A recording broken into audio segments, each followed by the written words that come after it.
Hey guys, welcome to the Mr. Maple 10 at 10 for August 21st, 2025. But before we jump in, Corbin, we got to talk about an open house that's coming up. Oh yeah, guys, open house, September 1st. Be there, be square. I about said be there and be square. Don't be square. But guys, our maples are out of the box. That's why they call us Mr. Maple, man. We got the hookup on the DL. And today, we're gonna be bringing 10 awesome trees to you at 10 a.m. Dropping at 10 a.m. on MrMaple.com. Make sure to check it out. We're gonna give you a little sneak peek. Sean, I've heard you talk a lot about this plant, man. So show us what's up, bro. Well, this is one of my favorites here. We've got Acer Japonicum Indian Summer. And you're talking about, so with the Japonicum, you got those big leaves. They're gonna add texture in your garden. But I know you give me a hard time because I always like to talk about fall color. This is one of your premium fall color plants. Great one to start today out with because we're at the end of August, getting ready to head into fall. This is one that gives you those reds, oranges, and you get some green splashes and yellows all at the same time on the same leaves, multiple leaves going on. This is your fall showstopper. Yeah, man. I was looking it up, doing some research on this plant, like we do here at Mr. Maple. We love research. Checking out, I was like, what the heck is an Indian Summer, man? Because, I've lived at least 25 of them my whole entire life, man. And I was like, what the heck is that?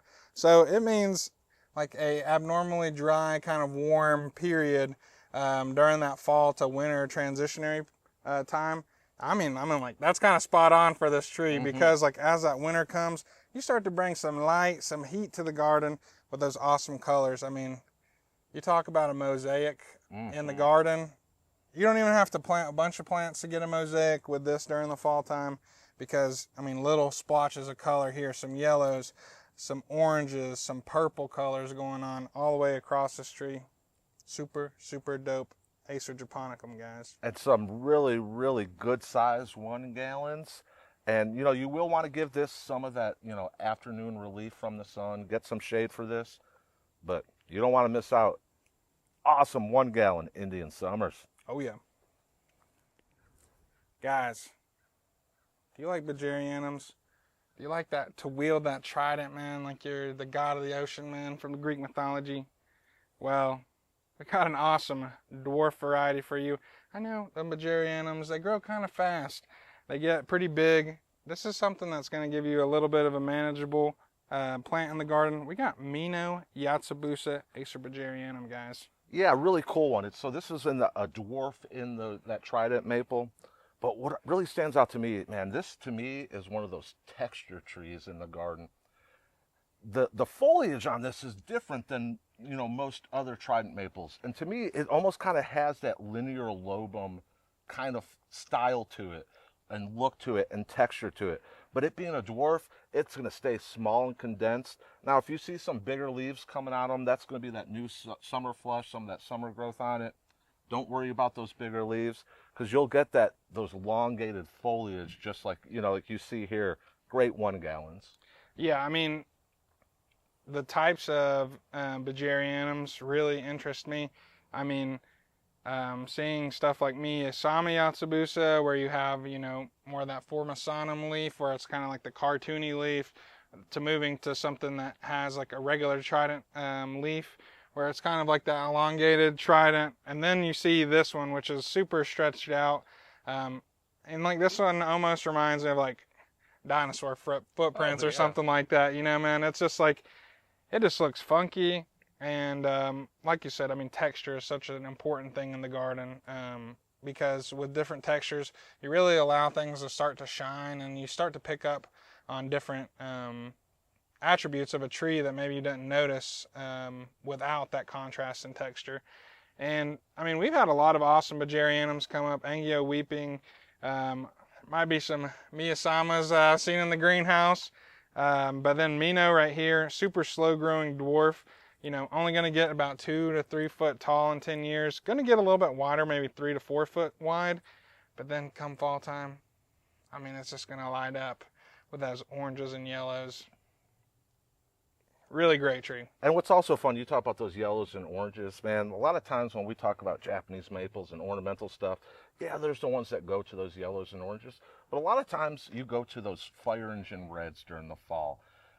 Contrast that with this, with those yellows and oranges, you're going to get a really, really cool display in your garden. Yeah, I mean, trees like this kind of allow you to play like a four-dimensional chess in the garden, man. Like, there's so many things that can play with each other, and like that's the beauty of it too for me, as like I continue going on with, you know, my small collection of, you know, about 20, 24 trees, and just like having things that contrast that you like never even would have thought about.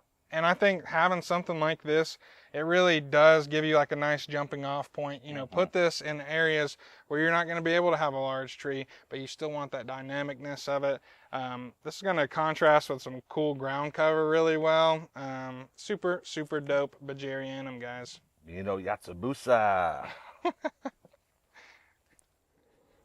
Okay, guys, we're coming to you now with Acer Palmatum Green Strap. Man, is this like the textural 10 at 10, man? Like It is.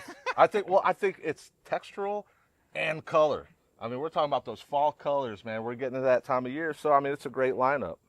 Yeah, I mean, I always like this one.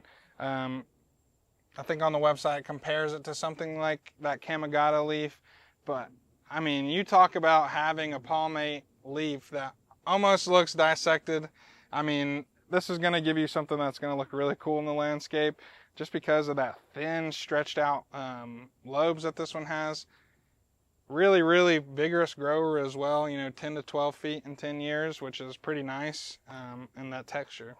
Yeah, I mean, you talking about that foliage. I mean, it's probably one of the most intense, you know, serrated, and the leaves are cut all the way back. I mean, just a really, really cool. But then, like, again, we're heading into those fall months. You're talking about a killer fall. Yeah, I mean, oranges and reds on this guy. So that's what, like, a lot of these plants, like, as you start to look at them, I feel like some of them evoke, like, natural phenomenons. You know, like, we have the weeping varieties that really, like, evoke a, you know, a waterfall and water. And plants like this, with that textural enhancement on the leaves, I mean, with that elongated leaf, during the fall time, I mean, as this goes through like the multitude of fall color of oranges and reds, this is going to look like a fire in the garden, man. Get you one today. Great 1 gallon green strap. Oh, yeah. Guys, who's feeling a little evil today, man? I mean, get your evil laughs ready. Have your trapdoors, because we got the most diabolical maple around, man. Acer diabolicum, the devil maple. So we're talking about a straight species trees here. We're not talking about a named cultivar, but this is a species tree, and it gets that name because the samoras, the seeds that you know that we talk about, they got these devil horns on them, and when you go to pick them, they'll get you. They will poke you, and they will bring the devil out of you because it hurts. But I mean, just to kill a tree, and I love species trees. I love trees when we get into that, just the structure of them. And then also you kind of get, you know, your own kind of, you know, take on that tree, because since it is a species, side by side, they might look similar, but as they get older, they might take on some different characteristics as well.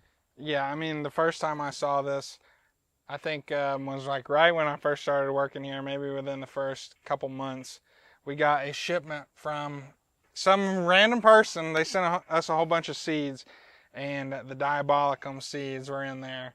And Tim and I were starting to stratify them, and I was like, what the heck is this, man? Like, this sounds so cool, man. And he's like, oh, that's just the devil maple. And I was like, what the heck? Like, it really helped open my eyes up to species, like, because at that point, I mean, I really only knew 3 species, and to see just like the variety in maples really helps like expand not just like your plant knowledge, but I feel like your worldview, man. You know, it's like just like people, all these similar things can come together, and like they put out this beautiful variety of different plants, and I just think it's so cool, man. And this one, you know, you get those big leaves that's going to add texture to your garden.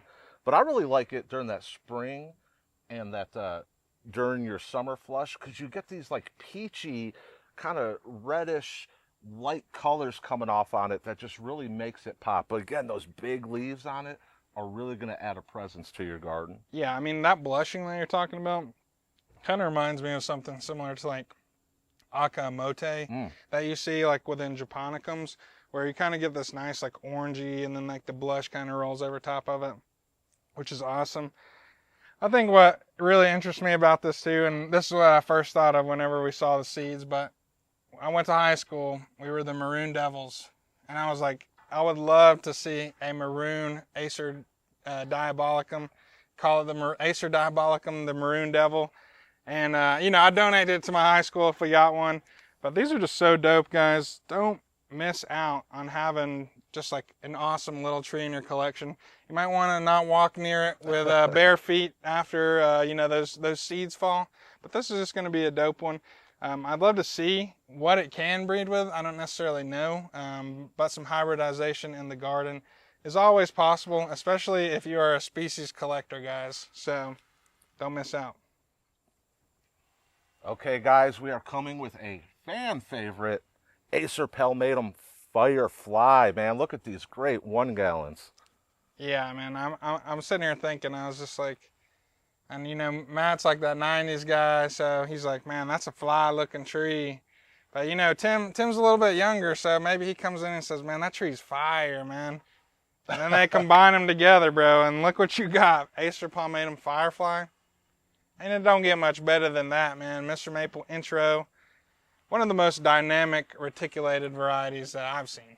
Well, you know, I always find it interesting when Matt and talk about this tree. I mean, besides just the killer, how it's one of those trees that's always putting on a show with the reticulation, the variegation going on always at the same time. But like you start talking about the name, and you know, there's always a good story behind it. And this is one they talked about how they received under the name Moonfire. And they started growing it, and they said, well, this looks nothing like Moonfire. Contacted the person they got it from, and they didn't know that there was already a Moonfire in the trade. And he said, well, you guys name it. You guys put it out there. And I believe it was Matt's wife that said Firefly. Hey, I mean, Amy's pretty awesome. Awesome lady. She picked a good name for this guy. Mm-hmm. I really think like the strong suit of this tree is it looks like in different conditions, it looks like a bunch of trees mixed together. I mean, you can get some of those pink tones that you get from things like Amagi Shiguri. You can get those pinks and greens that you get from stuff like, you know, the strawberry ones. And then moving in, picking up some red with green reticulated veins. I mean, it just looks so dynamic.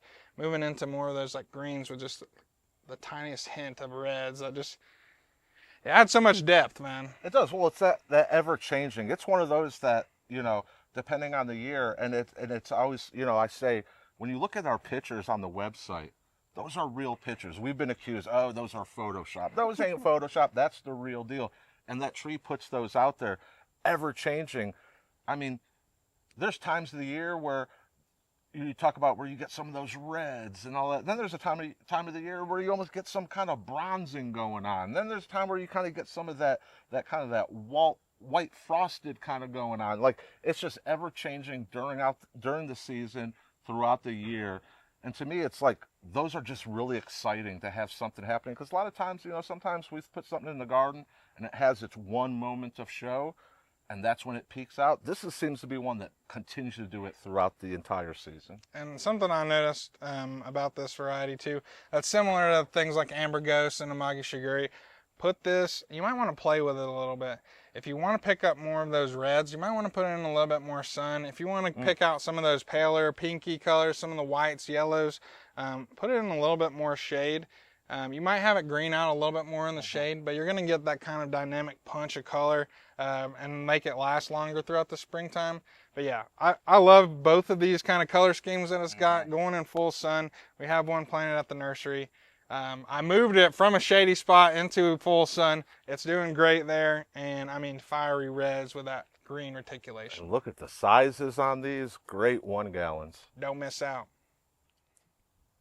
Guys, check out the sizes on these 1 gallon Acer Palmatum Flavincens. Yeah, man, this makes me want to walk around like a big clock chain on my neck, man. You know, got some flavor up in this thing, man. This thing is dope. I mean, who doesn't love that classic lace leaf look with that green variety? This one's kind of going to get a little bit more stretched out, a little bit wider. It's going to give you some nice yellows during the springtime too, man. I think that's the big kicker with this as well, is, you know, a lot of our lace leaf varieties, when they leaf out, they're more on that red and pink color. Man, this is going to leaf out with that yellow color. And then during the summer, it's going to go to that traditional strong green in your garden. But once you return to fall, man, it's going to go back to those yellows and oranges again. Yeah, I mean, these are some really nice size ones they too. are. I mean, yours staked up probably about 3.5 feet tall already, which is pretty nice. I just love that classic lace leaf look. You know, you really get some nice contrast in the garden. We've been talking about texture and talking about contrast in the garden. I mean, look at that. Super, super duper nice leaves going on right there. This thing looks dope during the springtime too, especially as it kind of spreads and contorts around. Put this next to a Shin Sojo, some of those Deshojo types. You're going to get that yellow, green playing off of those beautiful cherry reds with that kind of upright habit contrasting the weeping mounding effect of this guy. And then during the fall time, you know, as this thing moves to those yellows and oranges, that's going to move to nice reds. Lace leaves just give you that opportunity to play, man. And like, that's what it's all about, is making that symphony in the garden like you talked about, dude. That's right. And this is a great stepping stone, great sizes on these Great guys. sizes. Don't miss out. Don't miss out. Acer palmatum flavescens. Guys, look into your crystal ball. You know, what's this tree that's coming up? You know, shake that magic 8 ball around. And we got a mystical jewel coming, guys. Ooh-wee. Mystic Jewel. An awesome introduction. This one's super cool. It's one that, like, it kind of took a little bit to grow on me. I think we had some 2 gallons. We got them in like a weird part of the year, you know, that weird transitionary period. And I kind of had to sit for a little bit. But then comes springtime. Oh my gosh, man. This thing is going to light up those gardens with that royal purple. I mean, talk about like some crazy looking colors. Purpley green color, like mixed with maybe some reds thrown in there. This is a dope one. So this is relatively more of a new one. And it being a new one, it's an Oliverianum, so we suspect that it has the superpowers that other Oliverianums have, where you might be a little bit more on that heat-tolerant side with them. Now, like I said, since this is a new one, we're still testing that out. But, man, like you talk about, those spring colors, where you kind of get that purpley, kind of mauve kind of color going on top. And then what I like about this one is that you look at the leaves, and it almost seems like when the new leaves kind of leave out, they're almost kind of rounded. But then as it matures, you get into that more of that traditional Oliverianum foliage. Yeah, definitely. I mean, this is one that, I mean, I would compare this to something like Firefly that we just talked about, where you kind of just have that. I mean, it's like almost like a calendar or something. Mm-hmm. You know, you keep flipping it and getting something new. And I mean, from those purples to more of like a bronzy yellow color, then moving into, I mean, this kind of nice olive green is a super dope. Really cool fall colors as well popping on this thing. Pretty fast grower too, man. I mean, I've seen shoots of this pop up in the springtime. You know, maybe 5-6 inches of just that brand new growth happening right at the beginning push of springtime. This is a super dope one for your garden. If you want some magic in the garden, heck, man, throw in a Mystic Jewel. Get you one today. Okay, guys, it is time to get flashy. We are coming with Acer palmatum Tiger Rose. Man, I mean, this is like almost like the Valentine's Day. You know, get your girl some Mystic Jewels. You know, hey, babe, I got you some jewels. Babe, I got you a bouquet full of Tiger Roses. Don't be mad about me picking these up, even though I told you I was done, babe. But, hey, I mean, Tiger Rose, that's a dope Talon Buckholz introduction. I mean, that guy, he's pretty cool. I mean, so we're talking about reticulation And what's really cool about this one, where it gets that name Tiger Rose, is that when you get that summer new flush, it's that red. And it comes out, and it almost looks like you got roses on top of the tree. But man, killer reticulation. I mean, just really, I mean, you could see them in here now, even in the summer as it's greened up. But what's really cool about this one is that a lot of the other ghost ones kind of have that creamy color when you get into the fall. Man, this one's going to go to those reds and oranges. Yeah, I think one of my favorite habits about this tree is how distinct the foliage looks. I mean, it has like a distinct curl, almost like that claw of a tiger or something like that, man. So that's super cool. And then during the springtime, this is going to have some kind of pink blushing going on over top of the foliage, but then you're also going to get those beautiful like red samaros that, you know, most of the time samaros aren't necessarily something that's going to give you a lot of like value visually, just because there aren't as many on a tree. But in this one, there's a lot more samaros growing. There's going to be a little bit more contrast to that red on this nice green color going on as those seeds kind of develop, which is awesome.